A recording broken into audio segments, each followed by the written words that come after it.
ایک حدیث میں رسول کریم صلی اللہ علیہ وسلم نے ارشاد فرمایا کہ بہت سے لوگ ایسے ہوتے ہیں جن کے بال پراگندہ ہیں، جسم اور کپڑے غبار آلود ہیں، گرد سے بھرے ہوئے ہیں، یعنی بہت عاجزی کی حالت میں ہاتھ اٹھا کر کہہ رہے ہیں یا رب یا رب یا رب میرا یہ کام کر دیجئے، یا رب میرا یہ کام کر دیجئے، یہ دعا کر رہے ہیں، لیکن حال یہ ہے کہ مأکلہ حرام وملبسہ حرام وجسمہ غذی بالحرام فأنی یستجاب لہ الدعاء۔ ویسے تو بڑی عاجزی سے مانگ رہے ہیں، ہاتھ پھیلائے ہوئے ہیں، اور حالت خود کی یہ ہے کہ ان کا کھانا حرام،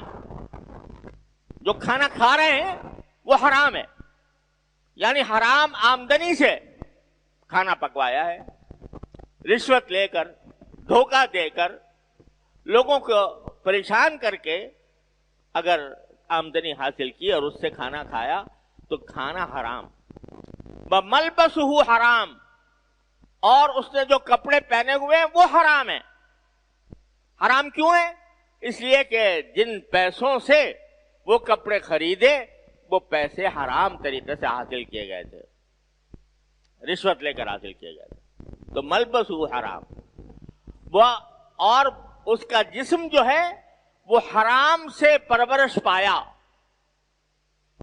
یعنی شروع سے لے کر حرام آمدنی چل رہی ہے، اسی سے کھا رہے ہیں، اسی سے پی رہے ہیں، اسی کے نتیجے میں گوشت جو پیدا ہو رہا ہے وہ سارا اسی سے ہو رہا ہے۔ جب یہ حالت ہے تو اب پھر ہاتھ پھیلا ہوئے کہہ رہے ہیں یا رب یا رب یا رب، فأنی یستجاب لہ الدعاء، تو اس کی دعا کیسے قبول ہو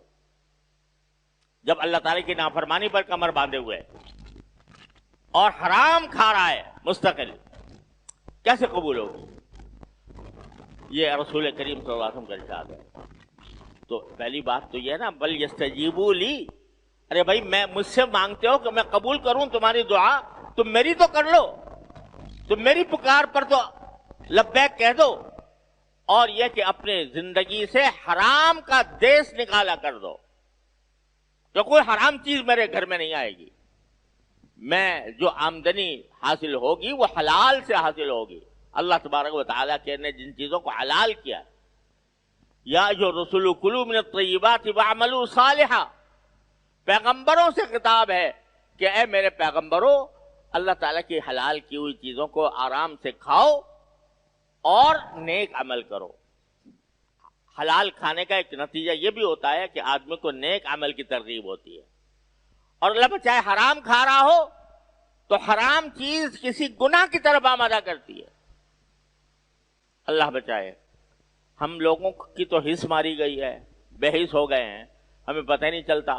کہ حلال سے کیا فائدہ ہوتا ہے، کیا نور پیدا ہوتا ہے، اور حرام سے کیا ظلمت اور تاریکی پیدا ہوتی ہے، اللہ بچائے۔